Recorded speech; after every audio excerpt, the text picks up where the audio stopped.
It's lighting up. Have you got the gain super high on there? No, there's no.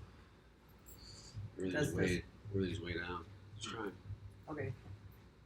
Hello.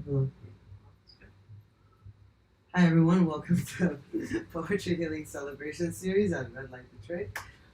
This is our studio, Red Light Detroit Healing Studios.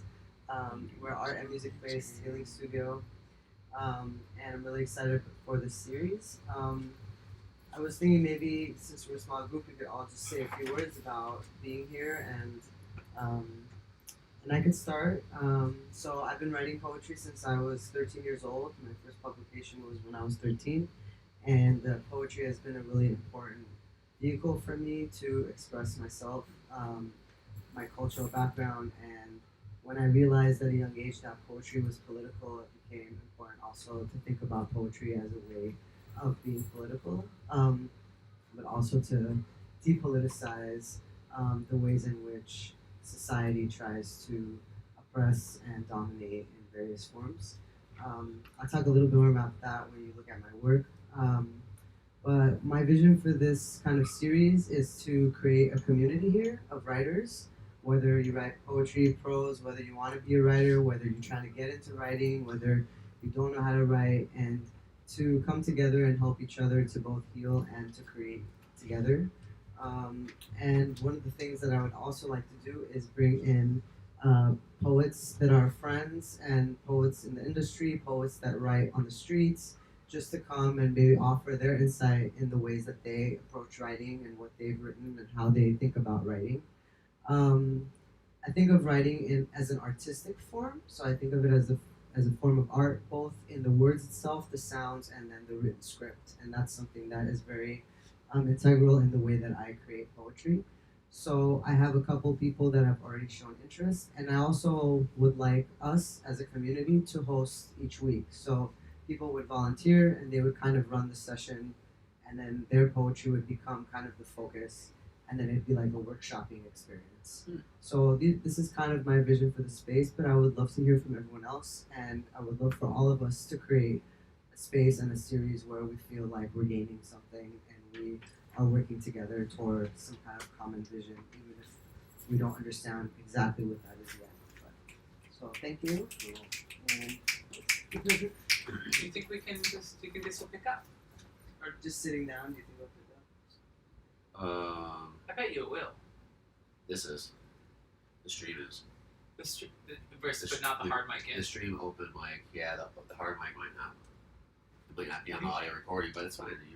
Yeah, you're on Yeah, the we're on the stream. stream. It's on stream. Yeah. It's recorded like Yeah. almost. You just save the stream later. It's going pretty far up. Yeah. If the mic is really sensitive. Yeah. But then the camera isn't on the side. But you Oh, right. So we can change the angle. I mean, we could keep going So over you mics might- and it's up to how everyone feels. Yeah, no, yeah, that's- Oh yeah. There we are. Okay. There you are. Twitch. You can just Twitch? go back and Oh, forth, okay. you know. Twitch and YouTube. Could you ask the commenters if they can hear you? Sorry? Maybe You ask the ask them, do you commenters want if to they can sit? hear you? I'm not sure if anyone's Do you wanna on sit? right now. You don't have to, but if you sit in that red chair over here, you'll be able to be on the. Right now, we're just like two of us. Hello. Are you saying to me? I was saying to Allison. Oh, yeah, I I- wanted to Oh also yeah, there's more room like over Yeah. shift the here. camera a little. Yeah, I could sit here, and then you could sit there. Oh yeah, look at that. Now we're Yeah, all we're except all for the one gentleman Oh, who doesn't yeah. want to be on camera. Perfect. Okay. How lovely. Yeah, sort of. Hi, I'm Pedal Sandcastle. Thank you so much for hosting this. Yeah. I think this is super groovy. It's also nice to go to things that we're not hosting Yeah. and be a part of something. And it may start off small, but it has to start somewhere in Yeah. order for it to go any place. I think you hit on it, talking about art as talking about writing and poetry as art and as healing and as a visual form of art and also a form of it is a form of subtle revolution. It's a form of resistance. It's a form like the process of getting said, the process of getting it out, whatever it is. Right. I think is the answer to. I think the answer to everything. Yeah. I think creation is war's kryptonite, and the only shot we got is to get it out, and it's also terrifying to get it out. So thank you for creating a safe space to get it out, and hopefully we'll continue to facilitate that because I think that's how fascism and tyranny hands down, people are being vulnerable and speaking their truths. And words are so often abused and misused, and so to be intentional, which is what's so beautiful about poetry, because it's about syllables, it's about how things fall in the line, it's about pentameter, it's about rhythm, and so you have to be meticulous and thoughtful about the words you choose, and in a world where we're so often just bleh, whatever's coming out, I think poetry is it's a shot at redemption. So thank you both for Thank you.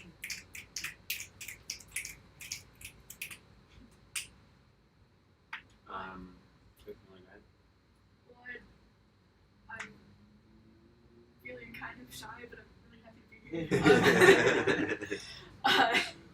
And I also really appreciate having a safe space to get said, to speak and to listen. And I'm glad this is happening.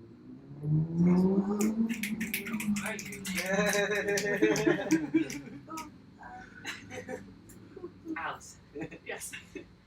Oh, right, I forgot to introduce myself. Yeah, my name's Allison, and I'm a trumpet player. You are. Cool. I'm Bubbles.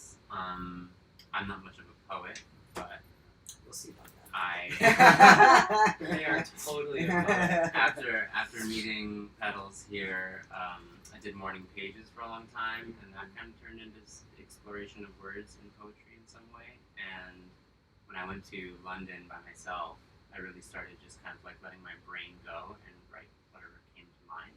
And I found things that really sounded poetic to me there, and I was like, oh, okay, this is really cool to kind of explore what's inside. And when I read it back, it was really cool because I got to see something that really felt uniquely me that I hadn't really seen before in other writing. And that was a really cool experience to see something like that I resonated with that I wrote. And so I'm not really a poet, but I've written some things here and there, and I'll share something that I wrote today. Thank you. Super cool. Daniel? Dude. Oh, my name's Daniel. I don't write poetry. I just found you guys. So, yeah. Great. I look forward to hearing what everyone else has to say, though, because I like to think of myself as a good listener.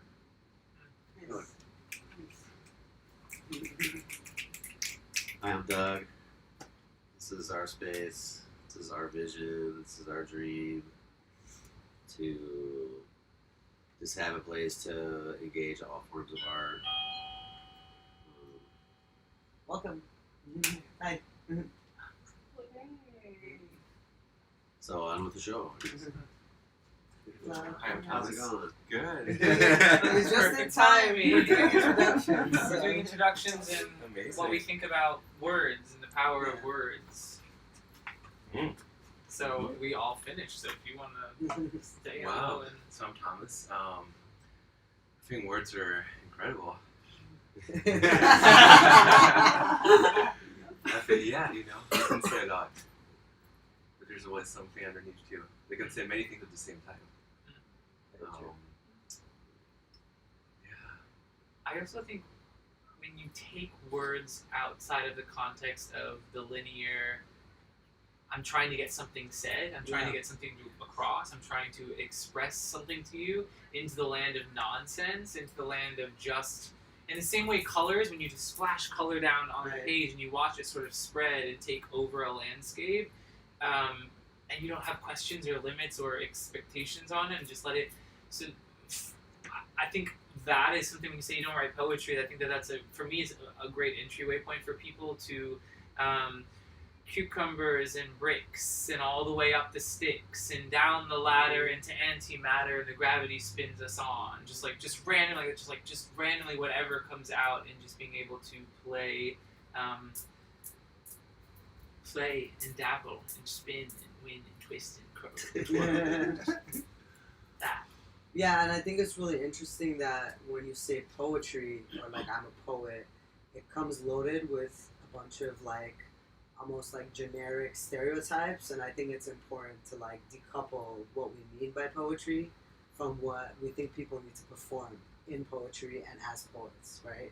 because I think that a lot of people have this idea that they have to be a certain way, or they have to speak a certain way, or they have to have a British accent or whatever, right?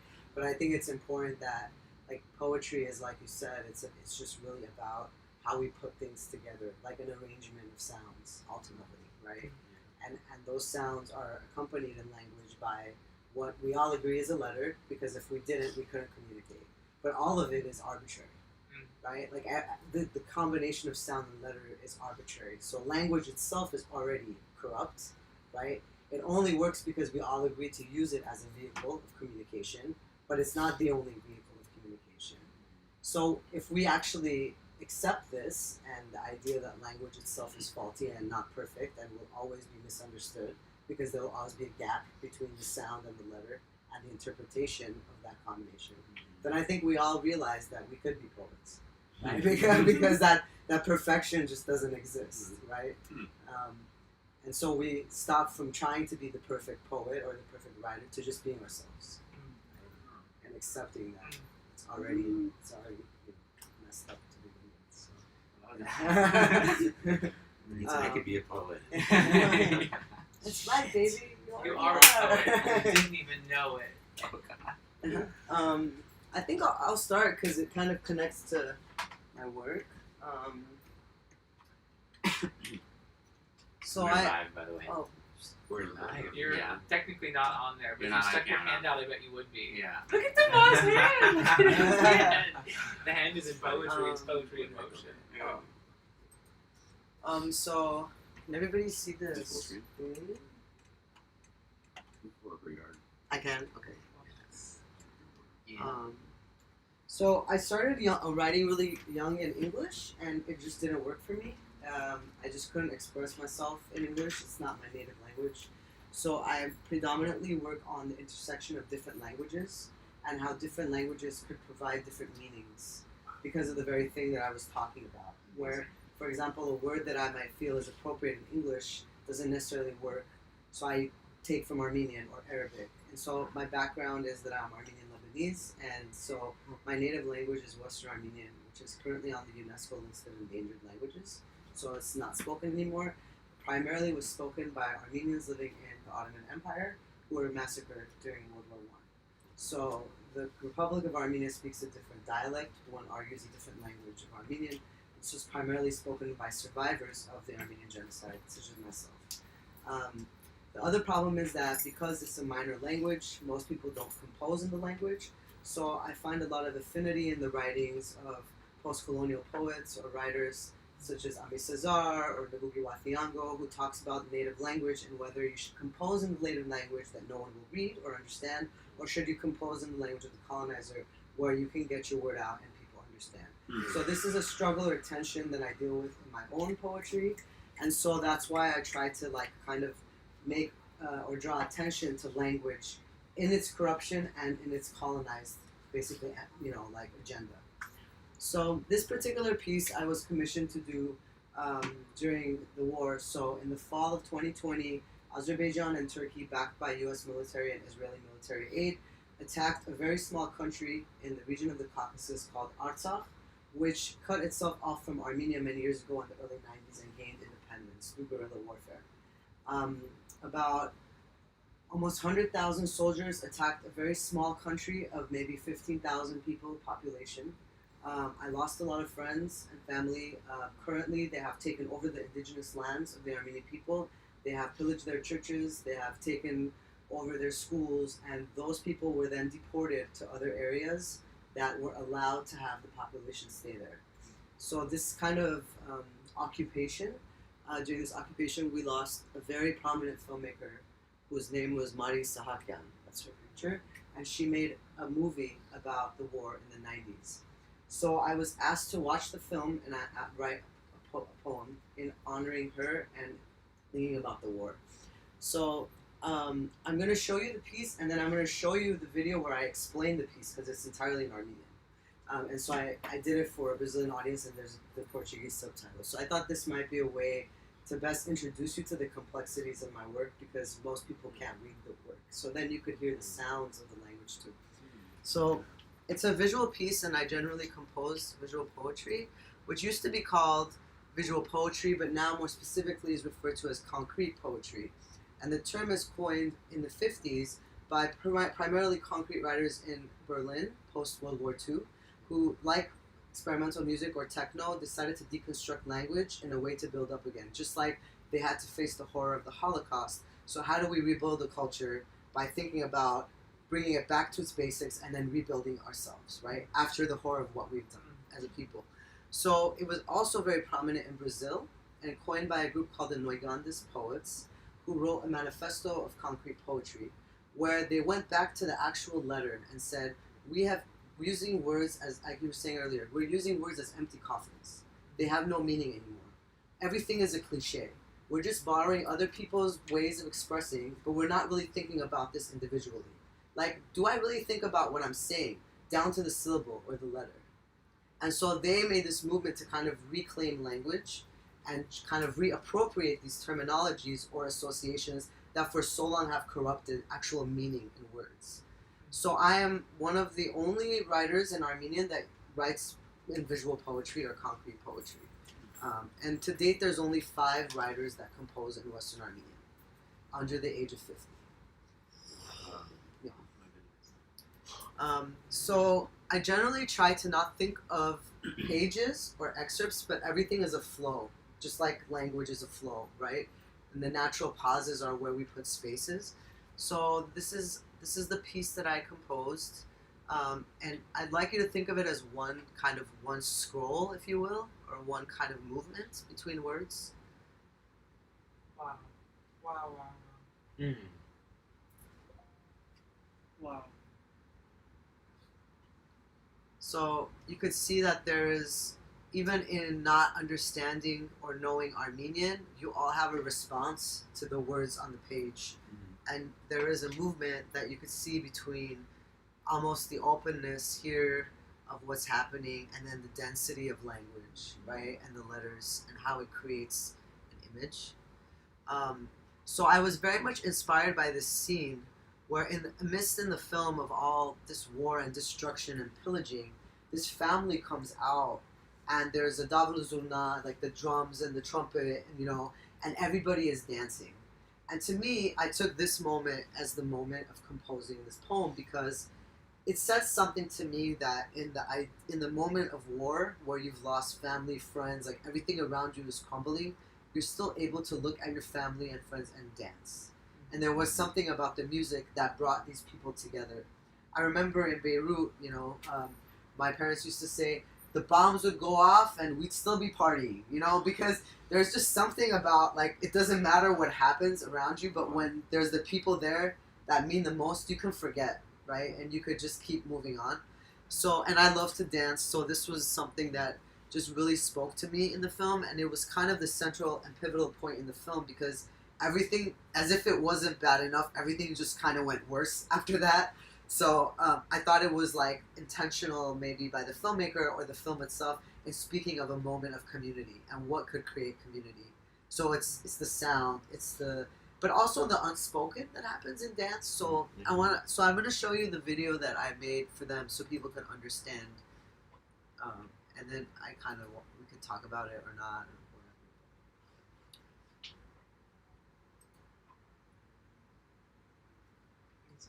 Oh, it's muted.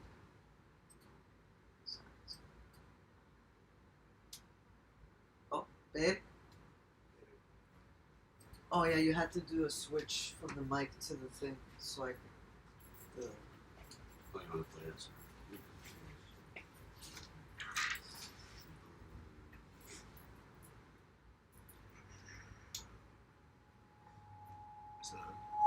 Ooh. I wasn't playing it just now. Vulnerable. And on the left side we see which means you or a, he, she, it. And in Armenian we don't have gender, so that refers to any person of any gender. And then on the right side we see which is a similar way that person letters. Is it hard to understand? He, she, Sorry about it. that. No, but can you rewind it? So Yeah. it's kind of this.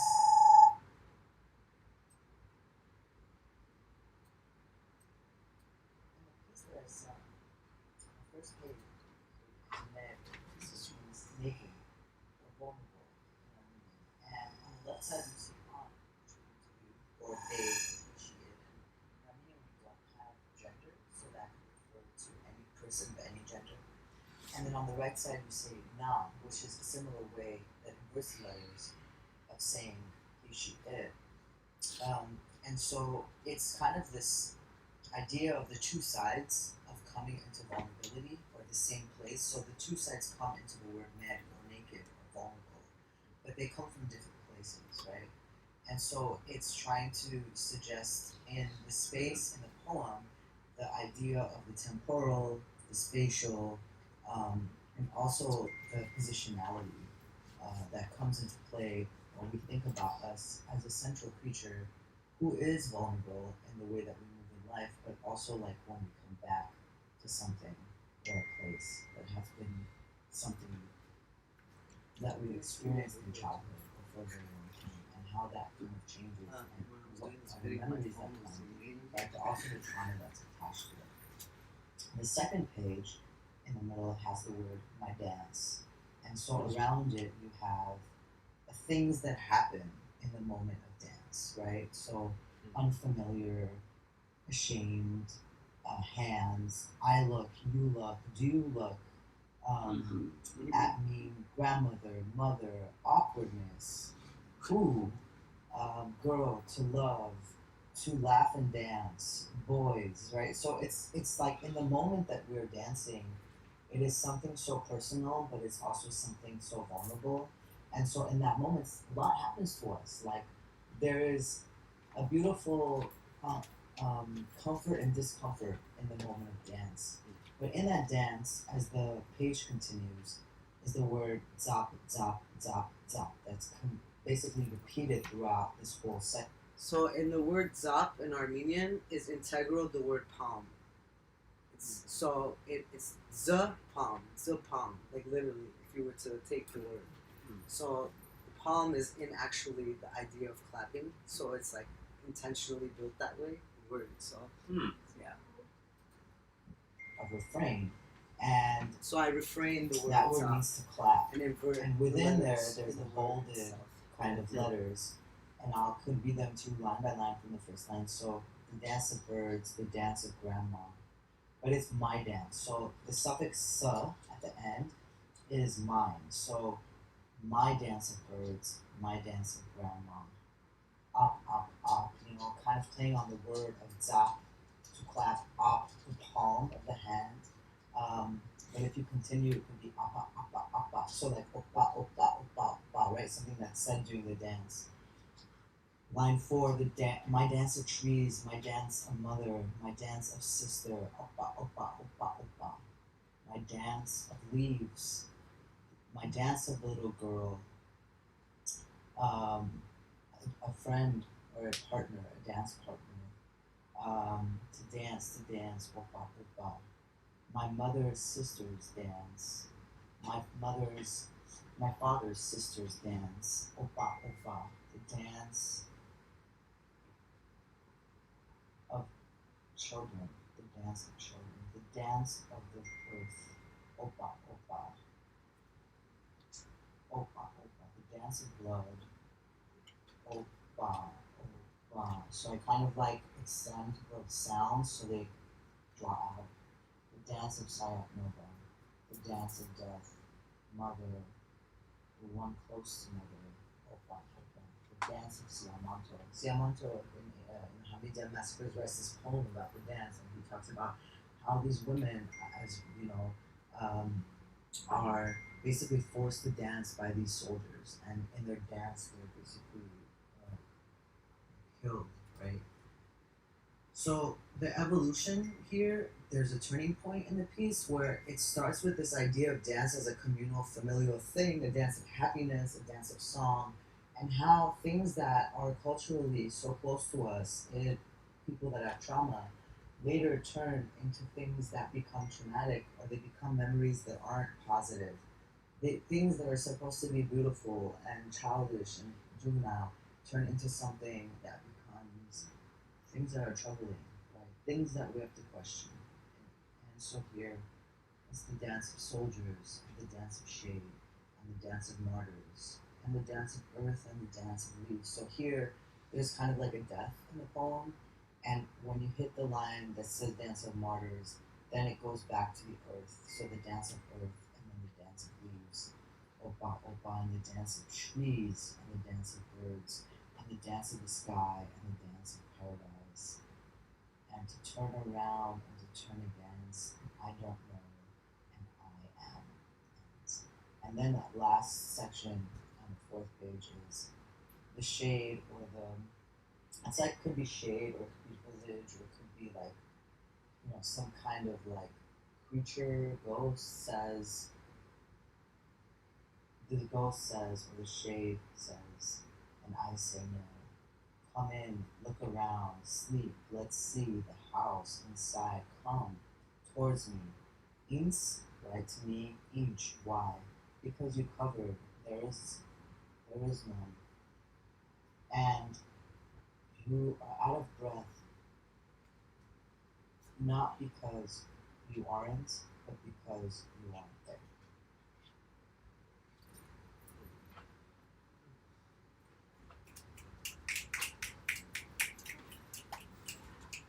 Thank you. So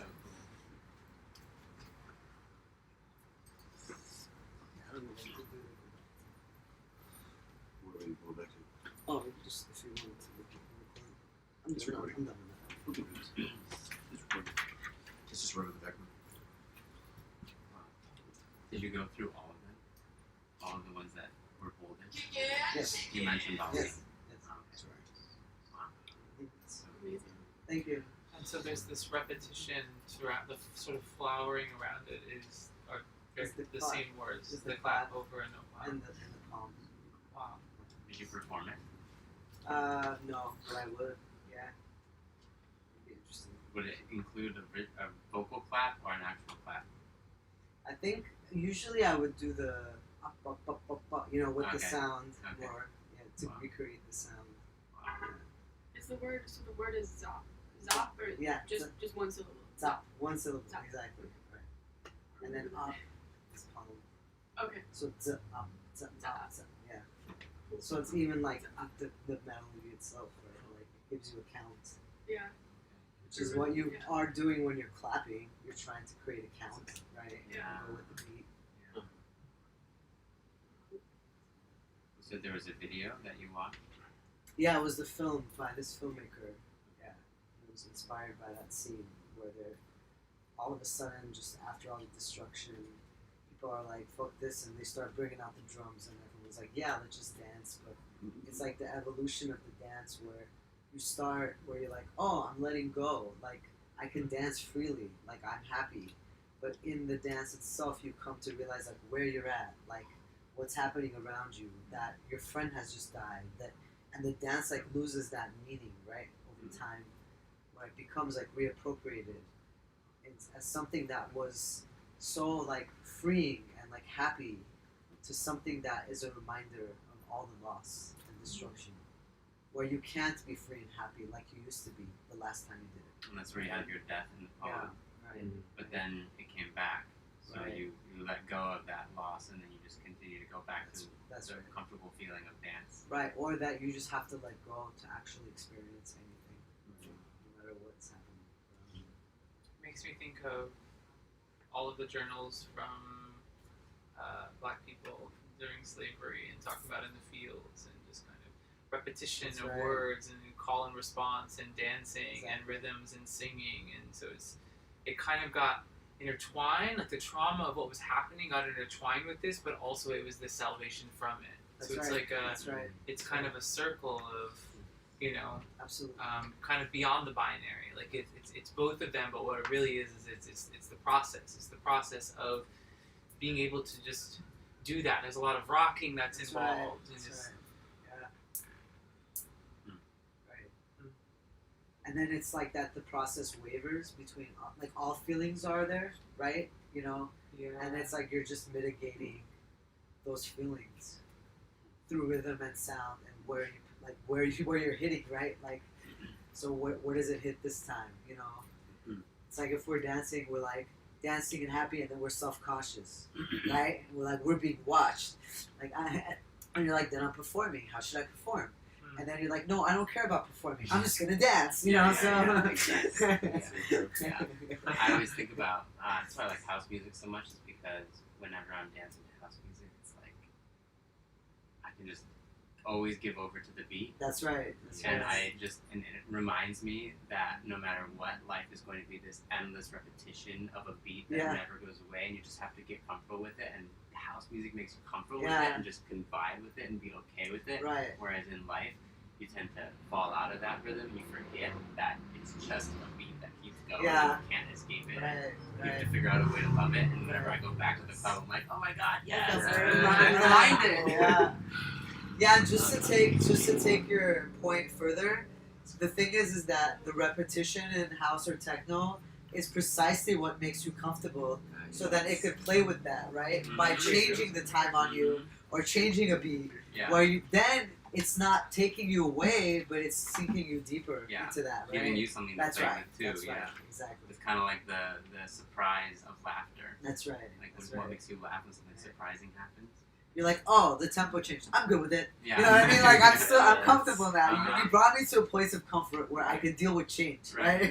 Right? Yeah. And change is not freaking me out, but it's actually making me accept okay that with it's okay. uncertainty. Right? Yeah. Exactly. Mm-hmm. So I was kind of going for that with the repetition of just tap tap tap tap Yeah. tap tap tap tap, you know, and then the variation of what happens within that beat, right? Wow. Where by the end, when it's like talking about the death, metaphorical or physical, Mm-hmm. there's somehow like an acceptance of that on some level, whether you like it or not, right? So the comfort, it's like sandwiched in the comfort of the beat and the sound, you know? Mm-hmm. Like, Which is why really- the best DJs feel kind of like shamans, because they're Yeah. very aware of the fact that they're asking everyone to become very vulnerable That's right. and give in, Right. but also stay on your toes and be with it. You have to. There's a sense of urgency and a sense of groundedness while you're also just kind of flighty. Yeah. And so, yeah, the best DJs are just, it really is. It's a journey. It's a ride. Right. It's therapy. I mean, all of a sudden you find yourself crying. You're like, why am I crying? Yeah. Because my body just That's processed right. through a journey that my conscious ego, word mind, Yeah. wasn't even Mm, aware that's this right. DJ was taking me Right, on. right. Mm-hmm. Yeah. The beat creates the comfort and the safety that allows you to be vulnerable and to go further and Yeah. go on this adventure. Yeah. Knowing there's something hard and fast to come back Right. to. Right. Yeah. And Which if is you the get thing we lost, need. there's always the beat, right? Yeah. Yeah. I think that's why I'm excited about the future of music, because I think we can dial in those frequencies like so much more exact now than Absolutely. we could before, especially with like one person at the whole helm. It's so Right. cool. You can just totally, you don't have to coordinate anything. You just like, oh, here it is, and you just. Right. So And we can deconstruct those frequencies to tones that are healing. Yeah. That like open up different parts of our mind, right? Yeah. Well, we couldn't do that before. We just created sounds, but we couldn't deconstruct the sounds enough to Right. understand what's going on when I play this, you know. Exact Yeah, frequency. that's Yeah. right. That's right. Seeing DJs kind of note when energy in the space is going, maybe one drunk person kind of just shifting. Yeah. And all of a sudden it's like, oh, 512 is what everyone hears. That song, and all of a sudden it's like, why do I feel something in my kneecaps? And it like reestablishes a baseline where let's go. It's I think so stand-up powerful. comedians do that in a way. Hmm. They do it orally. It's like steering it, Huh. you know, Yeah. creating a sense of normal within the new boundaries. Like, oh, things have changed. Let's, like, Or seemingly normal, right? yeah. There's even there's a neurological treatment for if you have like a very traumatic memory. Absolutely. Those Yeah. You know the Yeah. light one? Yeah. Yeah.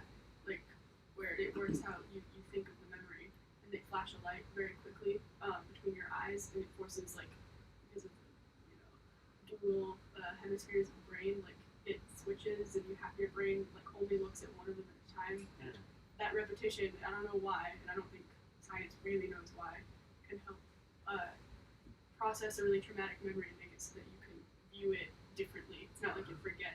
Yeah. You'll Oh, interesting. think of it differently. Yeah. Frequency exorcisms. Yeah. Back, distraction. Yeah. It's fine now. You're okay. I will. Now we know why lasers are at the club. That's right. And the light shows at the clubs. Yeah, absolutely. I guess they knew about the technology back then. Thank you for listening and engaging with my work. you. Appreciate Thank it. How did the snapping of the fingers get started? What's the genealogy or the History. permutation? Yeah, history. How that permutated through history. I have no idea.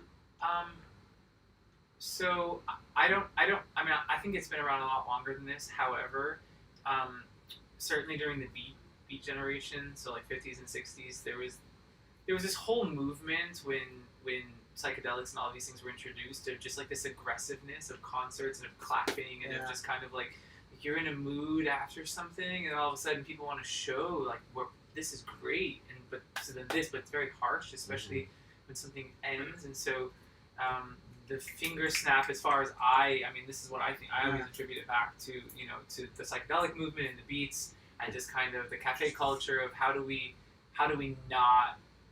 keep that subdued kind of thing, and then just kind of I don't know if you have some. No, yeah, and It's a basic question how we start clapping in the first place, right? But I think that's an interesting point because I didn't say that about the clap too. The clap is aggressive, right? So when we're dancing and we're clapping, it's like a hard, like it's a hard go until we realize how hard we're going, right? And then you get tired and you stop clapping. And but yeah, no, I agree, and I think it also is because we want to be mindful of people where intense auditory stimulation is disturbing, right? Yeah. And so it validates kind of the hustle. It's very mindful of how sounds can be aggressive to some people and a lot of them. I remember when I was younger, I used to have problems snapping my fingers. And it's like, it's a little easier now. Maybe it's just I slept more, I don't know. Are you here for the meeting? Welcome. Hi, hi, brother. Hi, This how are is you? Aunt, everyone. This Hello. is everyone. Hi. Hi, everyone. Hi. Oh, this Welcome. is Jeff. He came in late too. This is Jeff. Hi, This is Jeff. everyone. Happy Wednesday. There's a seat right there. Oh, Yeah. sweet. There's also, if anyone wants, there's refreshments in the other room, for like a drink or a snack or something. Help yourselves.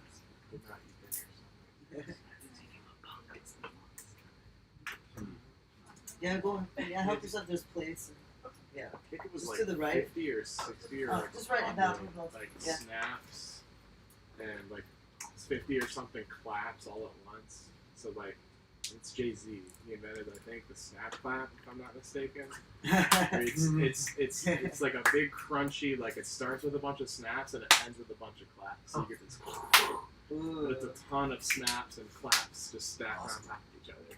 That sounds like a very good time. Yeah. Big crunchy clap. Yeah. Yeah, I'll read. yeah. I'll read a little something. Yeah, sure. Does everyone want to take a break to get a snack? There's plates. It's official. Yeah. Yeah, we Okay, I'll That's do like the other room. on the other room. Yeah, not that room. Yeah, not that room. this here. Just right here. The one that you think you should enter. You are more than welcome to enter. I mean, go take some people like, well, I mean, not trying to be rude. Yeah, right. It's impolite not to take it if it's offered, Please. You said there's free water? There might be some water. There's a fountain. Faucet? There's definitely There's a water. faucet There's then. a fountain in the Worse because it works, I'll do a toilet bowl. hall. That sounds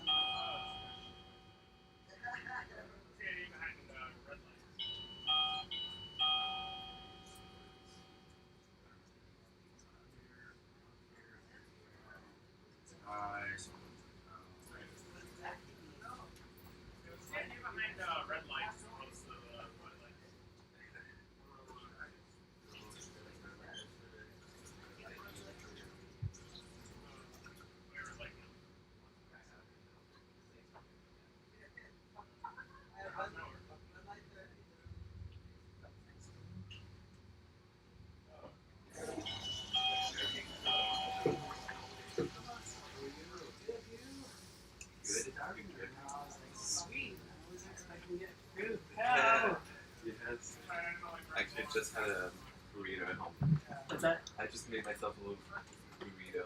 Yeah. I'm not hungry. But Wednesdays is my beach day. I met my friend Brendan. uh-huh. Or you just help us Brendan settle with it. Cascades. So I did some like qigong and tapping. I usually like bring snacks. So that's What's up? Like around 7. I was just saying, it looked like you helped settle it. No rush to get You just did the right thing. I love this space.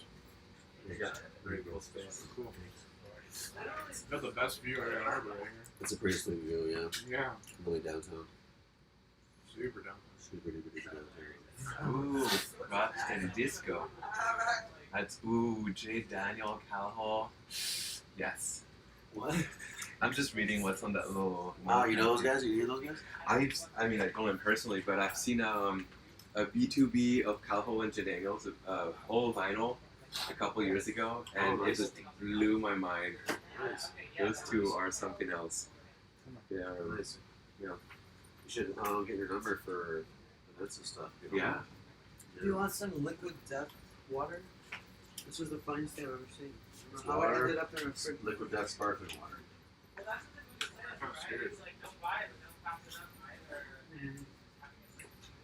Can I go pee here? Is that like the bathroom? Yeah, you can go here and there's one in the hallway. Cross off. the other one? Yeah, Whatever you cross off. like.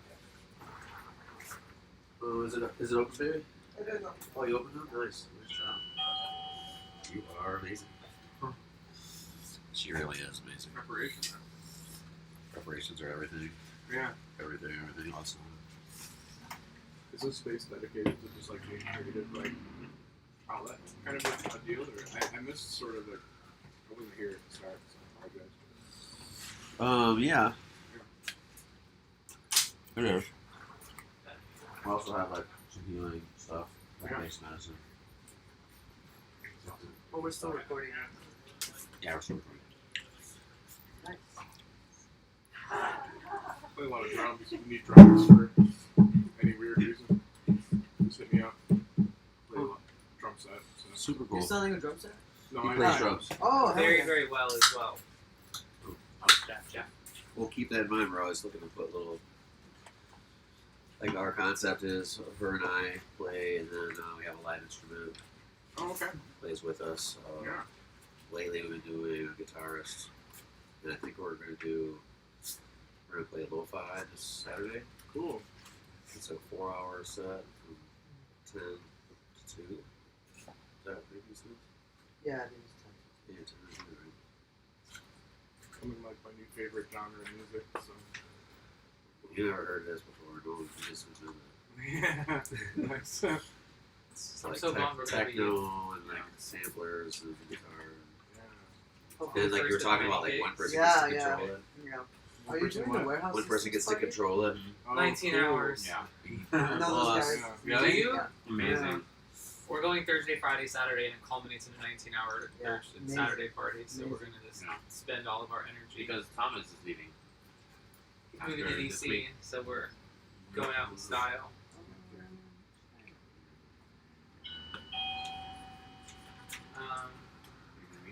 Yeah, I mean, unless somebody else wants to, I will read something.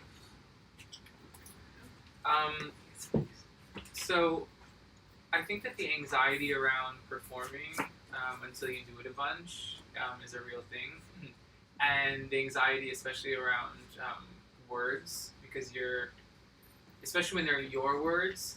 Like I've written so much. I have mountains and mountains of words, but then all of a sudden, when it comes to crunch time, I'm like, what do I want to read? So I've taken to the habit of just we're talking about words not actually meaning anything, and so I've taken to the habit of just pulling from a bunch of stuff. So there's this linear story about whatever, and so instead of telling that at these kind of things, I tend to just smush a bunch of stuff. So this has I've never read this before because I don't actually know what I'm about to read. It's maybe Awesome. from like 2 or 3 dozen little snippets. So I'll read until you tell me to stop, or until I stop, or whatever, and then I can read more later. I don't know where it's gonna go. Oh, baby. Her eyes are Oklahoma, though her body has turned New York. Serve her and her exotic gathering. Bow to her puss. She is chosen. Watch her, sitting with pain, Her luxuriant sufferings, she is spice. She is elegant trauma. She drinks espresso and talks to God like birth was her permission. We all stare after her, her simpering, whimpering, little meandering saunter, jaunty, walkie flit through this life. Dreams dangling from fire escapes on red brick tenements all over Harlem. Fruit for sale on every corner, 5 bananas for $1. Blue sneakers on gray pavement, falafel carts and 99-cent slices of pizza. A tongue twisted and forgotten clicking in the roof of that boy's mouth outside the bodega. Endless bodegas, haggling and struggle against the backdrop of forever. Whole worlds only a subway train away, glittering in the unfathomable possibilities and majestic momentum of downtown. A golden dress and heels waiting waves at midnight, the boy with a beard talking to the ocean at midnight, the lonely mystic chanting to God, hello moon, it's midnight. Eat my dreams. Stuff your face with nonsense at my schizophrenic's buffet. I'm still a virgin where it counts, in the untouchable place. What is decipherable to whom? Meaning means less than getting said. Get said, wildflower. Chew me. A mouthful of eternity towing the space between curve and line where nothing becomes something. Particle meet wave. Ocean meet shore. I am because you are, and it is, and, well, because death. I'll pluck a star and place it in your belly button for safekeeping. Sissy Sheila ain't dead, she's hiding in my kneecap. Chasing ants the size of pizza, beetles as big as cans of Coke. I don't drink Coke. Do you snort it? Flicker the relativity. Smashing quarks colliding, entangled soup, quantum, let's stop time. Lady frogs on stilts hula hooping the Pringle salted flow. Jeff Bezos makes $350 million a day, while billions gnaw on nada. You ever shit in your own garden? A billion ain't got toilets, but we got toilets, so come off it. You ain't gonna save the world, boy. Let's order a couple club sandwiches and Netflix ourselves into the year 2026. Abdominal flank strong and tight as thistle mark. I suppose I'm profoundly angry, so mad I forgot about it, but we're still worth saving. The nastiest bigot, too. Change my diaper, change my mind, tell me what I'm supposed to find. Empires of sand, futile glory. It seems we built our castles a little too close to shore. Mother Moon makes her descent all the same. Tides come for me. Mystery over mastery, it's all been done. Fat, sweaty cherubs gnawing on vats of bacon. Go on, you sacred, impotent cow. Chomp your Bambi, why not? Fuck Earth, what good has she done for us? Unity of the unconscious clan, devout to the man, a priori manipulation, straight out of Ayn Rand. How did this all get so out of hand? Cool the histrionics, you ain't Thomas Paine and it ain't 1776. If you want revolution, head to Zimbabwe. Fucking myself, making kundalini love to my insides, stroking all my parts, ethereal tissue rapture with a peach in my mouth, gagged by nectar, huffing clean hot laundry, gently I pursue me. Gaining control over coming is an art. Witnessing the frantically flittering pheromones without becoming them is an act of anti-war, a stand against unchecked libido, upcycling dick energy into something holy. Life, you lumpy cur, fetch me my horse. Can mirrors lie? Stop making room for hypocritical shitheads who refuse to unpack. Find harvest in the mirror. Stop giving yourself away. Stop pretending you're neurotic because you're fake. Always splitting yourself, performing. Let it all collapse. There are these spots inside of me, outside reality, parts you'll never see. A notorious loner, this one's between me and the universe. Only there she is, sweetly trying. I'm just trying to get you fuckers registered to vote, she says, as 26 bangles dangle from one little arm. No one has a second for anybody. Lighten up. Offer chaos a cup of tea. Cause compassion to bloom or carry the trauma through another generation. What are we passing down? What if it's all yours to release? Grief into gasoline, misery is an empty consumption. Make it mean something. Romantic pens, poetry of the poor, fuck the cascades of cards that won't go your way. So what? You got breath. You got a heart that beats self-so. The sun don't need permission to shine. Sometimes wings get broken. Bubbles pop, keep blowing. Marinate my mouth. Because earth is a sacred gutter. Lose your mind, find your flow. Let's go. Still the trumpets sound. Maybe this is all just a dream for all we know. Maybe tomorrow ain't coming. Maybe this is it. Hold me. Get away. Come back another day. I love you.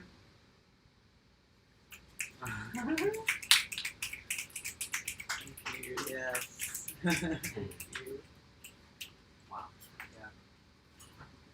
It's like, where are we going right now? Wow. Where are we going right now? Yeah, wild ride for real. Talk Welcome about to a my dance. insides. Welcome to my insides. This is the first non-vegan thing I've eaten in a long time.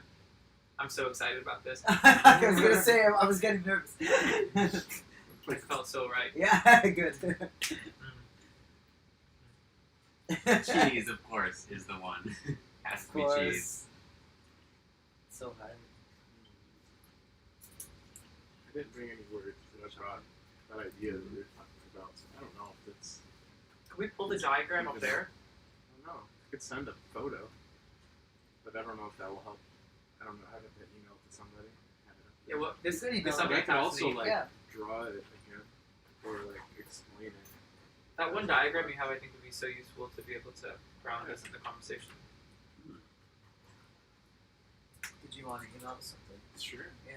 It's the. What are we You have an iPhone? You You can airdrop it. can airdrop it. Yeah. I could do that too. I mean, like, no. Technology, it's amazing. It's something we talk about all the time. Yeah, right? try to airdrop it to the I believe laptop. my kids You in got better, Bluetooth on? better position than I Are you am. good? There's that Oh, one he's there trying that to boys airdrop. actually need, you know, like, what Yeah, do the they Bluetooth actually- on. Oh, he's trying to airdrop an image so we can, Make sure. or just email it to I don't think it ever email it. I am super heavy duty. I am super heavy duty. Spelled. I forgot to use password. The whole point about that whole little sex part, huffing laundry and beaches. I was at Shambhala in the bedroom, totally alone. The whole experience unfolds. We were just talking about Nick earlier. So as I'm reading that, I'm like going back to that summer and thinking about that day. Very intense. I'm sure. Now it was all before. I've done that before. Just stuck my face in laundry. Go behind them. Oh, sorry. So pleasant. Yeah, I was In using laundry. It's so pleasant. Especially while if you're naked and Oh. touching yourself, it's like I haven't done that part. That it's sounds a little bit of delightful. fruit in your mouth, like a fruit in your mouth. It's really something special. Back when I could fit in the laundry basket, I wasn't doing that yet in my life. There's something so pure and fresh, and also just kind of like naughty in the best kind of way. It just feels so gentle because the fruit is so sweet, and everything about it is just so sweet and simple. And then there's this carnal part. It all just works together, right? What was that? It all just works together, Yeah, right? exactly. Exactly. You didn't do more with the peach though, right? You didn't do a yellow color by your name. Wait, what is that? What are you saying? Are you not? Okay. We need to watch this movie Yeah. on the screen downstairs. Apparently. Yes. Was there a moment where things happen with the fruit? Well, he masturbates with a peach. Yeah. Oh wow. Like he puts that's what he uses for That's it. an idea. I heard about the grapefruit one. You ever heard that? Yeah. That sounds very acid. Well, Yeah, yeah, you're You're not supposed grapefruit in your man. to. Yeah, you do remember that, right? Yeah. So you cut up grapefruit on the end so that the end parts are open, so Yeah. that you get the fresh fruit, and then as you give oral, then you would actually switch it and just put the grapefruit on it, or add oral with it too. Oh wow. Yeah. This is Interesting. amazing. Has anyone tried it?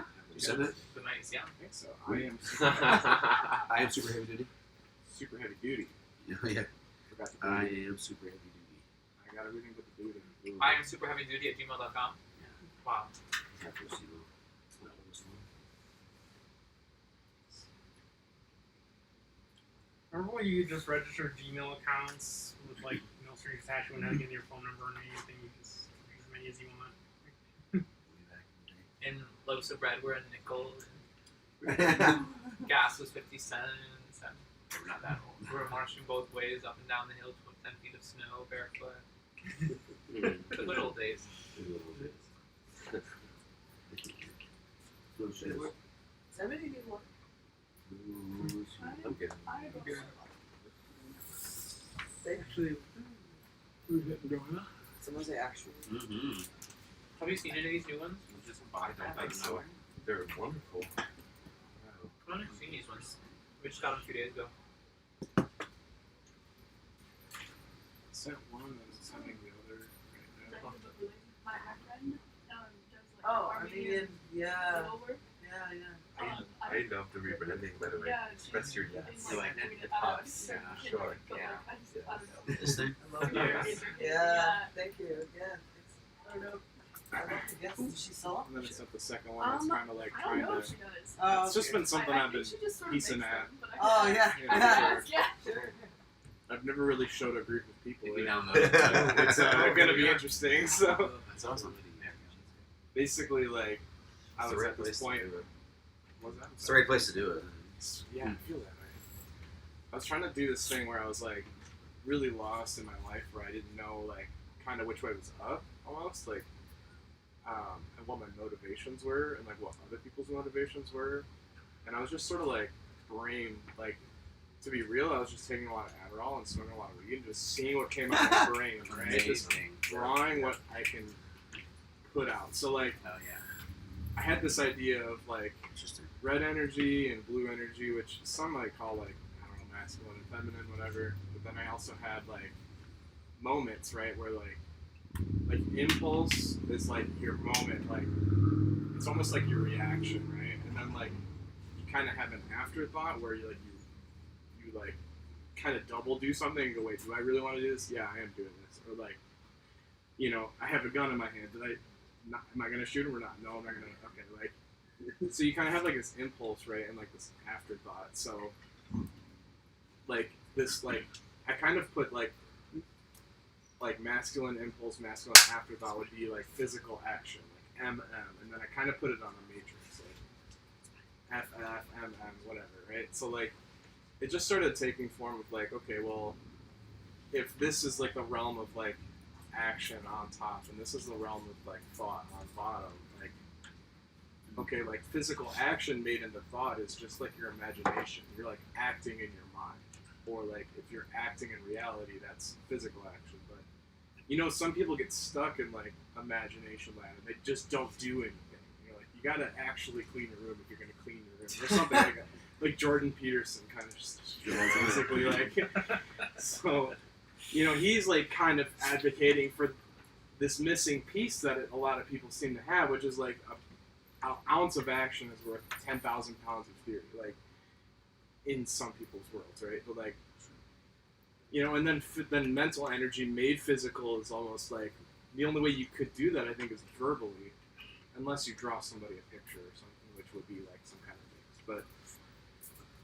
So I felt really comfortable with having like the inner nucleus of like what I could do as far as choices were in my head. Like I can act, I can speak, I can imagine, or I can write, or like listen, or process, or something. Like I felt really comfortable with that because if I'm at work, I'm gonna work. If I'm at home, I'm gonna relax. And I started to kind of orientate myself to like, and I needed more energy, so that's just why I put the circle in the center. Like if I'm not healthy, then I can't do those things as well. So I need to grow that inner health to like do more, or at least feel motivated to do anything. Sure. And then I started to like see out other people, how I have a guy I work for who's all physical action, and if he sees me standing around, I'm lazy, but he doesn't understand that I'm like working through the problem in my head. Like if I'm gonna mow the lawn, like, should I start here? Should I start there? Am I just gonna just run around with a lawnmower? No, I'm gonna like figure out my linearity and then I'm gonna do it. But he just is stuck, I think, in the red zone, right? And I think he's missing some sort of almost harmonious balance in his life without some of the imagination stuff, without some of the listening, without some of the. And he tells me like I've got a large heart. I don't sleep. Like I have. It's almost like his physical like health is like dictating where his mind stays. So, and depressed folks might not ever really make it up into the red zone and might not ever feel like they could go to a club or like teach somebody anything or like be more like actual, or like just stand in a room and feel good. Like that's what you're asking when I felt like ego actuality. It's like, do you stand in a room and feel like, check on my arms, check on my legs, like check on my hair, like, you know, can you flaunt this? Because that's like a state of being. And I know it because I don't always feel like that. I'm always like, let me be the room, and then I'll do it. I'll do it when it's right. I'll find my spot and I'll do it. But some people just live there, you know? So on the top and bottom, I have these frames called infinite yes and infinite no. And I think that those are poisons too, because, for instance, like my dad, like just always says no to everything. Like, he doesn't think about it. He's just Oh, it's like, not that if it's Oh, it's If you press Command minus, we can get the full view. sweet. Is it a PC? Because you can yeah. control mouse wheel down as well. Oh, Better? Yeah. One more. and Now there's- just scroll down. There we go. oh yeah, that works. And so my dad just doesn't think about shit. He's just like, but he had like a really shitty childhood too. So like, I don't know if that's like, you know, if you want it, you're probably not meant for it. It's probably not meant for you. Or there's people that are just like, what the fuck? Like if it's there, of course it's for you. Like you gotta have it. Like yeah, like, and they don't even think about the possibility of like, what if this doesn't happen for me or whatever. And that's got its own suffering too, because then you're not really, you're like not good with failure. You know what I mean? And so basically, I'm trying to take this inner, like, how far down can I split the atom, and how far out can I think that I think that the human consciousness, or at least the decision making, can go, and then the next picture, I sent a second email. If you don't mind pulling that up, because I can basically now I'm trying to say, how can people improve their credit score? Scoring 5. I think it's things too. It's the last thing I said. There you go. How can people use how can people use this as like a field, or like a playing field? And you basically, I think, find yourself where you're like stuck at. And this is all just like rough draft stuff, right? But like, you know, how do you find where you're at, and then basically like find your counterpart, like energy, and like go towards that to wind up somewhere closer to the center, which I would say is like the zone. Like if you're ever in like a good like musical zone, and you're like, nothing goes wrong, like everything's in line, and I've been through life like that, walking down the street where I'm like so in sync with reality, I can access like all my thoughts and like do anything. At least it feels that way. And I think if we can inch yourself closer to that center line, then like you will just be more aware, I guess, of like all the options you have, and be more successful. Like in poker, like you don't ever want to be too aggressive or too passive. You want to just like, ideally, I think, pick your spots, right? Like, oh, here's the spot, I'm all in. Like, you got to put your chips in, and being closer to the center, I think, like, gives you full access to what's going on, so that you can like react to it in the right way, you know. When you first sent this to me, it kind of stopped. It was during art fair, and so it kind of stopped me in my tracks, even though I had all this stuff going on, because this is something I've actively been struggling with, right? This infinite yes, this like endless, like I see it in some fuzzy way on the horizon, and therefore like and people come to me like, well, what's the next step? It's like, I don't know, right? Because I just know that this is going to happen because it's supposed to happen, and so then it constantly has me, which is a lot of great things that come with that, but it also has me constantly. People constantly skeptical and also not entirely sure the journey I'm going on, and it constantly has me bottled up against the corner where I'm saying yes to things, where all of a sudden, because it's just kind of my modus operandi, and then all of a sudden there is some linearity, there's some thought process, there's some steps that are kind of missing that I always say, well, I'm trusting the process. The process is going to elucidate all of this, and it kind of turns moments sour for me. It kind of it builds expectations. It builds kind of like letdown with certain situations and people. So this is very fascinating for me to think about. Getting getting to center, because I'm definitely, when I'm not infinite yes, I'm like very infinite no, and that bipolar kind of narrative, I think, is draining. Yeah. You know, It's chaos. yeah, it's chaos, which I've celebrated for so long, and I still do celebrate. I think, Woo! ecstasy is mania embrace. You You know, call. there's something about the chaos. Well, because society is way in the blue right now. I mean, we are so linear. We are so like plan. Like we've been talking about this January 6th thing that the commission wants to do. Congress trying to get some commission together to talk about the January 6th insurrection for like 6 months. Like if you're gonna do something about it, do it. For Yeah. 6 months, we're stuck in planning and linearity and thought and just like, what do we do now? What do we do now? And there's no red action at all. And so I think, that's where your propensity comes from to kind of just be all the way in the infinite yes, to pull us. Because it Toward feels the as center. though we're endlessly planning the plan, to plan life's plan, the da da da da. And so I think it's like part of it is like fear that, because we've experienced a pure perfect moment, Yeah. and so we experience a pure perfect moment, and then it's over, and so that's now internalized into our body. Like, oh fuck, things end. And when you have something so good and it ends, and because you're not you're not quite Tarzan who's just spinning from one next yes to the next, which is like how I try to build my life. So I'm endlessly in this like whoa vortex and oh my god. Yeah. But because we're so terrified of that we tend to really kind of go very slow because we're afraid. I think part of it is that we're afraid if we solve this problem, then what? If we have this good experience, then what? Versus realizing the universe is literally infinite, and the number of good experiences and the number of flow states is just ever increasing, and it just gets bigger and bigger, and the field of what's possible is just more and more yes. But you feel like But when, also- when you're in the yes, and this is something I was also thinking of, it's like you start to attract all the no's that are like, hey, just think about this. Hey, I'm just going to be your counterpart for you. Have you thought about this?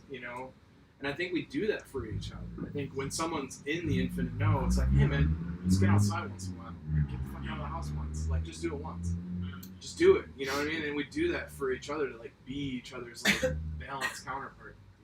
Like the universe checks you. Yeah. Yeah. It's almost like you couldn't get to the center, like, alone. Like a seesaw, I yeah. like that. Yeah.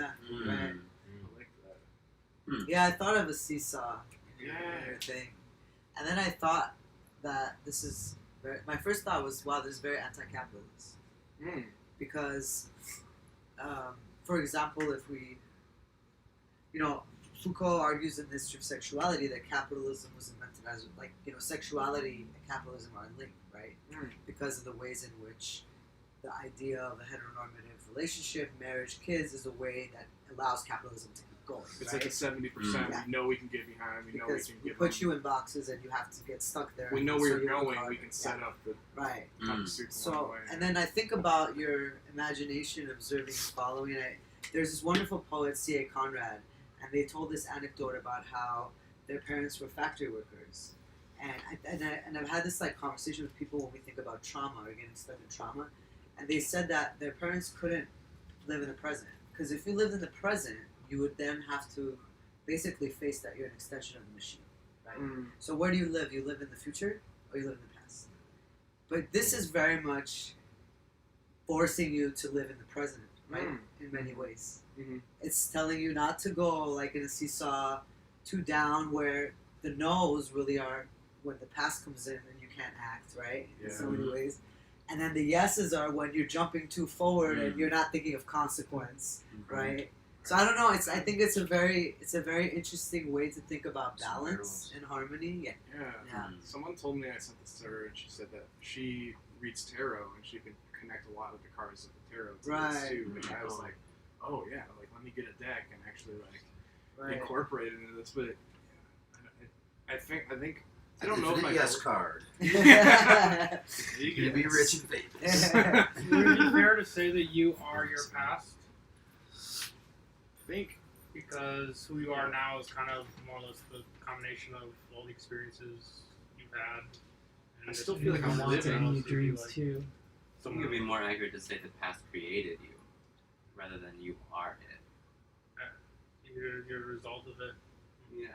Well, you could choose to be it or move from it or stay in it or parts of it. You know what I mean? Like, right. I have this problem Yeah, I right guess you now. could choose. Right. Where like I think repetition is a motherfucker. Like I served tables for 5 years, and just the act of walking up to a table, saying, opening your heart, and then leaving at any time.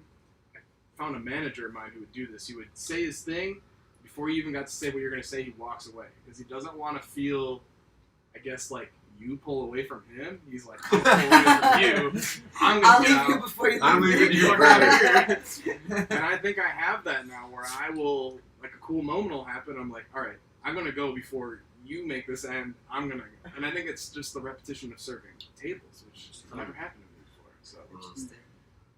now that I have it though, I'm like trying to like you were saying, like I'm not gonna be my past, so I'm just gonna hold that thought in there while I keep repeating through life. But that's also a risk, right? Because like you're not hanging around long enough to see what happens, which could be good. So right, so it's an avoidance also of the risk, if I may say, right? Yeah. Because of like, well, and the assumption that it might go bad, but it could go well, Could go off. right? Yeah, Could be right, okay, yeah. right. Don Juan talks a lot about the art of a samurai, That's right. which is ultimately like so present and attached to the flowing source of now of this moment, that it's pure vital energy, and that's where immortality is actually, Right. and that it's the only place that neuroses isn't, and the only place that sickness isn't, and that if there's any hope for immortality, if there's any hope for foreverness, then it exists and only exists by getting yourself radically into the present moment, where each moment you literally are unzipping your spine and you're stepping out and you're starting again and you're recasting the movie and you're editing the script and you're kind of doing that over and over and over and over and over and over again, where you're using everything you know, everything you've read, everything you've experienced, all your DNA, all your RNA, all of the moments before this moment, all of your dreams into the future, as kind of almost like raw material gasoline to kind of like the shoes to like get on your feet, but then it's kind of like what gets you to the moment, but then in the moment you surrender all of that, Yeah. and you exist in a timeless space outside of all of that. Like the only way to get over your trauma, being abused when you're a child, or this or that, the only way to get over hundreds of years of the way that this white supremacist nation has treated black people and minorities, is to fundamentally get to a radical place of now where we can forget all of that, right? Which requires an immense amount of unpacking and an acknowledgement that it did happen, right? And so it's like you have to acknowledge what did happen and then set down what happened in order to make what you want to happen, which is what is, in order to really honor is. Because I think you can take the is of now and apply it to the is of the past and say, hey, I didn't have the tools, right?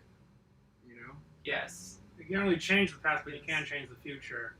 So it's like, okay, well, this is what we have now, but we still have a lot of opportunities to do whatever it is we need to do whatever it is we believe is right.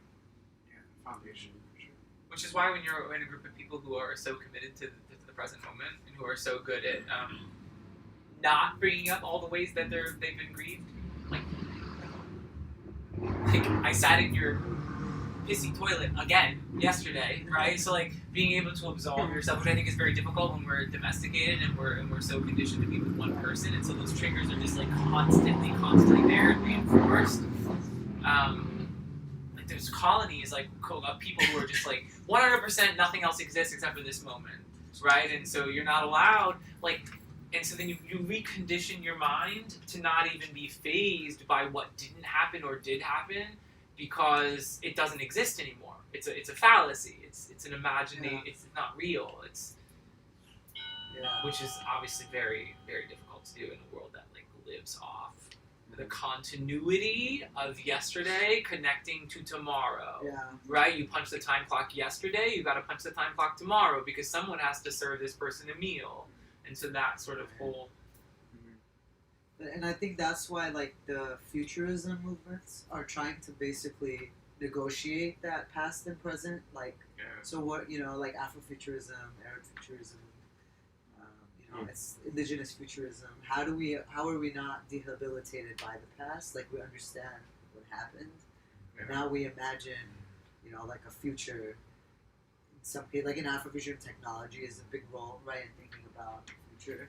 So I think that movement has really like done well in trying to reimagine what that looks like, right? And how can we still be present and functioning and healthy, even though all these traumatic things have happened to our people. That was Viktor Frankl's whole thing. He ran Yeah. search for meaning when he was in the concentration camps. And That's they're like, right, well, how did you that's survive? And he's like, honestly, and then his whole work afterwards was revolve on this. That's Is right. when Freud never went there about psychoanalysis and past life Right, regression and right. digging into your bullshit. And he's like, this is all wrong. The only reason I survived all of this is because I was committed to thinking about what tomorrow could bring. And so the trauma of what happened to me in the concentration camp, like, yes, I wrote this beautiful book and I remember these tales and I can tell you this story, Right. but I'm not this story. That's right. I'm telling you this story so history can have a piece of this, but my work and what I'm committed to and the thousands and thousands of people that I've That's worked right. with, it's all about futurism. It's all about what's tomorrow going to bring, what is right now, Right. and in fact closing the door on that. Like honoring that, being with that, processing that, and moving the fuck on. But this like decades and decades of like I am the way I am because of my father or because my Right. parents died in the Holocaust or whatever. It's like, I think that's manifesting, right? Yeah, that was the point I was going to make too, because I mean, the imagination is manifest too. Yeah, You can't imagine without manifesting. and you can't put it into motion without Right. action. Like, So you have to be careful what you imagine, right? Because it's Yeah. like already your neural pathways are speaking, right? yeah, and So you can it's have like- a thought, but you don't need to entertain it. Right, that's right. And it's like and then it's like important to be aware and learn how much, where you're spending those thoughts, right? Like, where's that focus? Where are you in the past? Are you in regret? Are you, Yeah, because that's writing a story already, right? yeah. It's a very powerful one. You gotta be careful where you set your focus. That's at. right, exactly. Yeah, and that's what I guess the whole thing that I was trying to say is that like you can spend your vitality running a mill in your head, right? You can like Yeah. spend your vitality like, should I have turned left instead of right? Would I have met that person? Right. Whatever, or like take one step forward in real life. Like, okay, what was more progressive Yeah. in my life? Like literally any of that. But I mean, I think. Or I went left last time. If that happens again, I'll go right this time. You know what I mean? Like, it's okay. I went left. Yeah. It's okay. I forgive myself. I went left. Yeah. Exactly. Actually, I forgive myself. I went right. I'll go left this time. It's probably a better way. I recently got a colonic, and the woman who gave me the colonic, which was fascinating, she was staring at me in my eyes the whole time, and she's like, Yeah. pulling bucket loads and bucket loads of shit out of my butt, and she's staring at me, and she's like, It's gonna be okay. we start talking about, pre-fall, pre-Adam and Eve, which is just a story, but she's like, taking that first bite of fruit, that addiction to nouns, that addiction to stuff. Not only were we breatharians, Right. who didn't we didn't eat food, right? The sunshine and breath was our sustenance. Not only that, we didn't speak. We were totally telepathic creatures. So we didn't eat and we didn't speak, but we still communicated, right? We communicated in all sorts of other ways. And so thinking about that, even as like a thought process, just like, okay, well, if that were true at some point, right? Then that means that what I was thinking, you immediately received, right? And so if that's how it was, then thinking about our current place, well, we're not so good at that. Like, you don't know what I'm thinking right now, probably. But the universe does. People who are super subtly attuned to that do. And so thinking about thoughts, it's like, well, you don't have to say them out loud. You can, like, have thoughts in your head, but don't carry it out, right? Yeah. You can have those things, but just... And in fact, the addiction of having things in your head spiral that you don't get out is actually like a terrifying thing. Like the whole notion of stoicism is fucking frightening to me. It's like sit with it. Sit with the spiral. You ever feel like you feel people's like fear or their excitement in your nervous system? Yeah. You're like in the car with them, and then they're like have a freak out moment. You're like, I know you're freaking out because I can feel it. Or their Especially anxiety. in a car. Yeah, Like, the they're closed driving, spaces. so Yeah, they're right. Yeah. Don't know what that is, but Tense, that's real. You're like, I've what's had up? to And just- they're like, what are you talking about? It's like, what's going on? Why are you breathing like that? I'm not being like anything. But yeah, and I No, it's think not it's me, like yeah. these structures or institutionalized structures like religion or whatever, they try to take that power Oh. away, right? Because it basically, if you think about it, you're like saying, okay, I'm giving up everything and I'm putting it somewhere else, right? And instead of believing that I could be the God's inside me or whatever, and I have the ability to connect with you and know what you're thinking and feel the energy of what's coming and tap into art and music, I'm giving that up because I'm putting that in the hands of something else. I thought you were gonna say they market it because Oh, yeah, church right. is the only place some people feel that. That's right.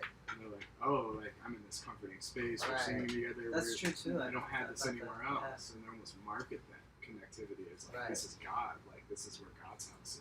That's And why church is so exclusivize it. powerful Yeah, because right. it does both. Right. It says like you want to have a mystical, crazy experience while simultaneously being able to like shun drugs and all of these witches and mystical stuff. Like we'll give you permission to lose your minds through your panties, Right. and and attribute it to God. And also at the same time, we'll give you permission to not feel like you have to make any decisions. You don't have to be in control. right, You don't have yeah. to manifest anything because it's in God's hands. And life sucks here, but there's an afterlife waiting for you. Right. So come to church and get fed this little thing, and then go. Leave your It's guilt at the door. so sophisticated. Leave your guilt in that room. Right. Come back out here. That's so Kind of passive. sounds like a scam. Kind of sounds like what it is. Yeah, right. Like, whose interest is this Yeah. benefiting? You know, like. And it exclusivizes that, right? Like, well, it'll happen in that community, but you're not gonna tap into. You know what I mean? Like, it's exclusive here, right? But like, it's not, right? For some people, that's the only place they'll ever experience. That's it. right. They have That's right. experienced it. It's like go for it. It's like I don't know. Like, go to like a different community, but not everyone has that. Which is ultimately, I think the synergy of our missions and a Right. lot of people's missions Right. is to how do we create a non-secular religion? Because I do think that this whole notion of, which is I think part of the reason why the right is so terrified of Democrats, is because Democrats, they don't invoke the mysticism of being alive, and so they're constantly, I think for my dad, right, he's like leave for God what is for God and leave for Caesar what is for Caesar. The Democratic establishment saying, well, we can cure poverty, we can cure global warming, these things that the church has said, this is not for man to solve. Right. This is for God to solve, or for God not to solve, and then you to like experience and then go to heaven, right? And so that's the whole line with Republicans, where all of a sudden there's this new narrative. It's like science is saying, "But we can solve this," and Democrats are saying we can solve this, and all of a sudden then you're taking on God's role, but it's not your role to do this. You're not supposed to do this, and you're stepping on the toes of God, and so that's why we can't vote for you. Yes, like it sounds great to like end poverty. But that's not possible because that's not what the Bible said. It said there's going to be suffering, there's going to be all these things, and so by you saying you're going to be able to solve these, you're going against God. You're going against what the Bible promised me, and so I can't vote for you. I have to cling to my suffering because this isn't supposed to be Right. solved. an addiction to suffering. Right. Yeah, yeah, Literally, it the is. Republican Yeah. Party is an addiction to suffering. So and is how do we- Christianity. Yeah. Exactly. Because the more you suffer here, the better, then sweeter the afterlife is supposed to be for you. There's this NPR interview and she was like doing a candid interview with someone that voted for Trump, and she was like, and he was like, I don't think I should think about myself so much. She's like, what?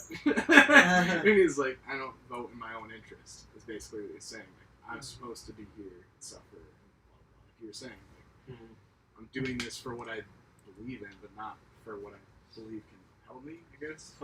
It's that whole martyr narrative, It's the same thing we're shaming like Muslims who go and blow up buildings, and the system's saying, this is martyrdom, this is bad, but it's literally that's why everyone's a walking fucking martyr in these super subtle ways of like, of course I don't want to work a soup kitchen, but the Bible says I have to blah blah blah. Of course I don't want to blah blah blah, but the Bible says I have to. So the virus is killing like hundreds of thousands of people.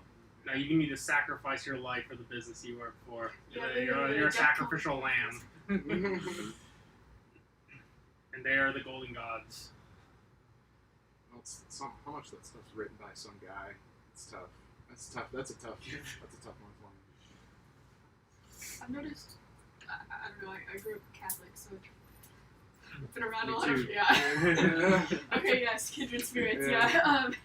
And I don't know, especially with like women in my family, they'll say these, and I'm like, don't you know this is what like makes you like you're also sad about this, and then you also say these same things that like keep you sad. I don't know, like Like the misogyny. yeah, the misogyny. They're like I They don't don't know, realize their own agency. Yeah. It's like they don't realize they're just themselves in and of themselves, and they try to like ascribe them their intrinsic being to like an identity. But it's just like you're not like how you grew up. You're not like whatever it is your parents told you or whatever. You're not whatever. You're just you in and of yourself, and you can be whoever you want to be. And you can be all that, but before you be all that, just realize that you're just, kind of like a blank slate, and you can fill with whatever you want. I am is like the most terrifying thing. To really grapple with those two words, I am, I exist, I have a perspective, what I say and do is like materializing in the world is way too much agency in a world that is stripped of You know other what the agency. opposite of I am is? Oh shit. Because that's the blue, dude. I can oh shit myself out of reality sometimes. Like, or I'm sorry, holy shit. You can holy shit Yeah. way back. Like, I think God being God is also a weird mental fuck. Yeah, You know? obviously. Like, God being gendered at all. Yeah, God that's having right. physical So weird. characteristics. That's It's right. like God is a That's right. birthing process. It's an immortal process. Right. It's I mean, not a thing at all. I mean, if we talk about language, the most classical languages, Armenian, Arabic, they don't have gender. Oh. interesting. So somebody translated it. Yeah, Some of course. dude was like, oh, they must mean me. Well, I mean, Arabic has Greek, gender. right? So, I mean, obviously, the Hebrew and Greek don't have gender. Arabic has gender. Arabic has gender, but the Semitic languages originally, where it comes from, is no gender. We need to get back there. So, like, Armenian doesn't have gender. So when you translate, it's a big problem. Translation. You just say they. Just use they, them pronouns. You could. Yeah. I suppose, yeah. So how does the language then distinguish? How does that work? You just show up at the coffee shop expecting to go on a date with a boy, and then there's a girl there, or Well, in context, you could sometimes know, but no, you would. I mean, or in names you would know, but the language itself does not carry any coding of gender. So she and he are the same thing. Yes. glorious? And it? And It, he and she are Yeah. the same? So glorious. Oh. Good God, that's Cool. glorious. That was the That's very first thing. The na and the is like all pronouns or no pronouns. It's like essence. Cool. Yeah. Wow. Essence. Yeah. That's actually Yeah. Pretty sure I don't speak Russian, but I've heard Russian has a pronoun difference not between like he and she, but between like since it's just the same pronoun, there's like she and other she. Yeah, basically. yeah. Yeah, like well that's actually useful. That's like Yeah. Tomorrow Like- or Friday. you know Yes. Thanks so for we coming. Take a car. Yes. Come back. Thanks for Yeah. everything. Okay. Thanks Cheers. for being on. Bye tomorrow. Bye. I don't Yeah. remember if they introduced himself as Thomas before. I've heard it. Oh, sure. Okay. Did anybody else want to share? Oh yeah, yeah. I was here to drop No something off pressure. real quick and then No get pressure. going, but this is fun and enlightening. Yeah. It's fun. Do you want to read something? Do you? well, I don't have anything I wrote, but I have something I read. Great. Is it Leonard Cohen? It's Leonard Cohen. Hey yo. Yeah, Oh, this yeah. was an impulse purchase, and I liked it a lot. He's got a bunch. Who was Leonard Cohen? He wrote, or actually no, apparently he didn't write that song. That I'm thinking, the Hallelujah song. But like, Yeah. apparently he didn't write that. He's But been he did. attributed to it. Yeah, I don't know. I actually need to look that up. But he is a poet and a musician, or was, and he wrote this in a like Buddhist Zen monastery in California. He like took a extended sabbatical. Yeah.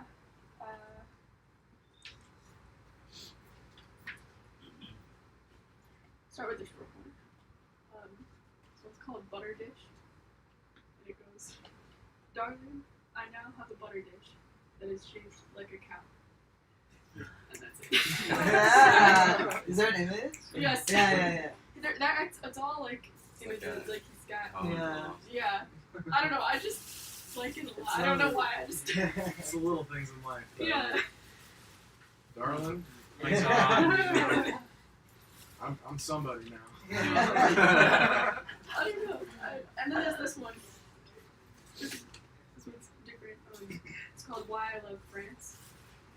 Oh, France, you gave your language to my children, your lovers and your mushrooms to my wife. You sang my songs. You delivered my uncle and my auntie to the Nazis. I met the leather chests of the police in Place de la Bastille. I took money from the communists.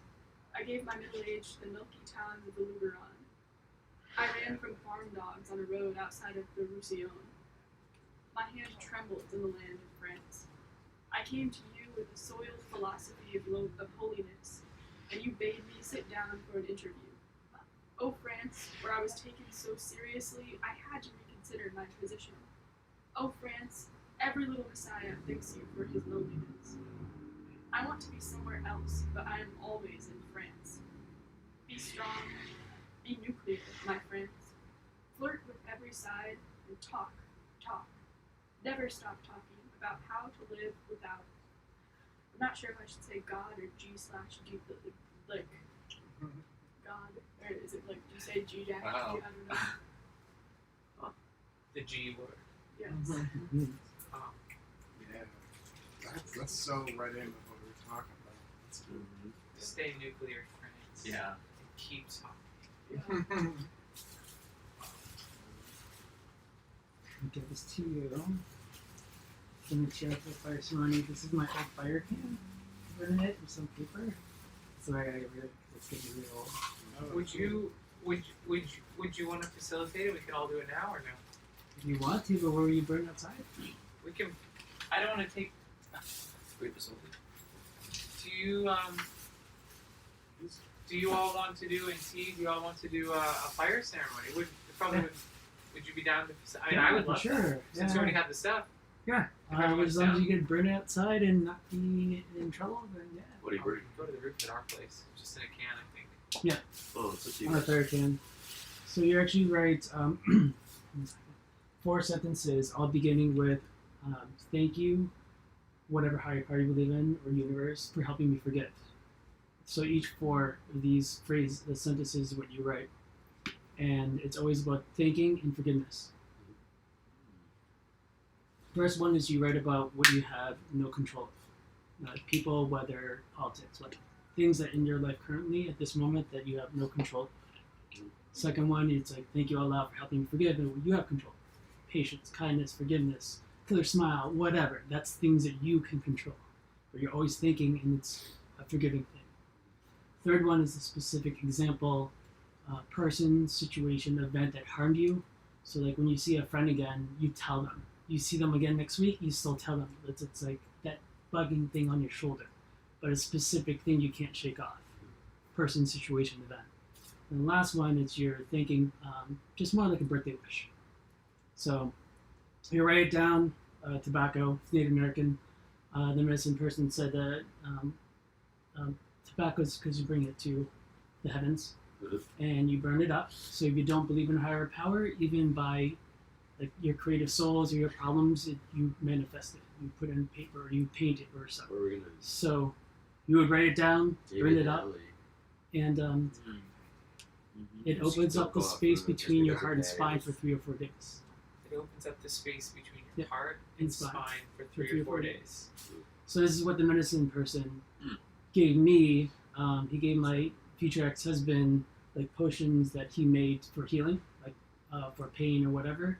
And for me, he did his like Reiki on me, and he was like, "This is what you need." So I'd like to like share that, so that way anybody who wants to have a nice open heart, they always can if you want to. If you want to, I only brought 4, so we kind of have to like put it on 4 of them, like split it up. Yeah. Yeah. Whoever's interested in that. I would love to do that. Yeah. There we go. Wonderful. The more magical creatures, the better. With power and numbers, of course. We hitting your spot. I think we're gonna do right in the alley, right here. Is this the right Graffiti one? alley. Yeah. That's a really good idea. There you go. Thomas was going to be here so that he could direct his. Yeah. Damn. I'll leave one blank one so that way you can still have the fire can. So that if you want to there later on or later on this week, Oh. that's Okay. like that's why I want to dance, but I want to dance with like a nice open heart. Yeah. Yay. So I'll leave. Talking There's four, about so I'll leave doing, one. Okay. So you Short can still fire ceremony participate. in the alley. Yes. It's When? for, it's right now if you want. Yes. So we You need just take some a, paper and pen Okay. in your Beautiful. minds and thoughts. Yay. and maybe you can reiterate for Yes. T and Yeah. also for us for a second, just to really process what you're. Yeah. So the medicine man Would recommended you like to to tell, me. tell them the camera? We're streaming, by the way. Oh, If okay. you're comfortable with it. Oh, sure. You don't Please. have to, but. No, it's okay. It's cool. So I saw a medicine person. They came from Wyoming, the tribe. They recommended for me for healing was this thing called fire ceremony. Yeah. And you write 4 sentences beginning with "Thank you, whatever higher power, flying Yeah. spaghetti monster, Yeah. for helping me forgive." And then you write 4 different things. First is what you have no control of. So people, situation, politics, whatever. Right. Whatever is impacting you that you have no control of, but you're recognizing it. Second one is where you do have control of. Patience, kindness, love, forgiveness. Qualities and aspects of you that you know that you could bring onto the table. Third one is a specific example of person, place, situation, event, the weather. Like Mother Nature was a mother. That's Yeah. something that impacted a lot of people. Right. But you kind of recognize it. This is what's happening right now. Whatever. And the last one is like a birthday wish. Mm. And you actually put tobacco, tie it up, light it on fire, and that opens a space between your heart and spine for 3 or 4 days. Lovely. Yeah. Yeah. Let's do it. Yeah, that's sweet. Today's my beach day, so this is Thanks perfect. everyone for